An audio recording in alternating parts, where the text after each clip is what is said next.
Josh Cullen, get right!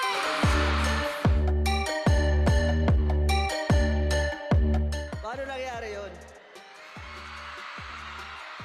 Pero seriously, first of all, sabi ko po kanina doon, mga idol ko po kasi talaga yung mga kapwa na kami for this category. So, shoutout po sa inyo. Siyempre, O-Side, Evabi, sila Flo G.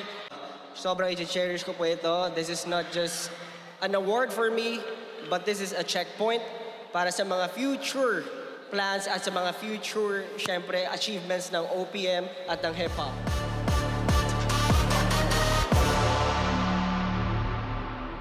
Just got off of this plane, New York to LA. You've been on my brain like every day. Since the night in November, do you still remember how you said my name when we were still together?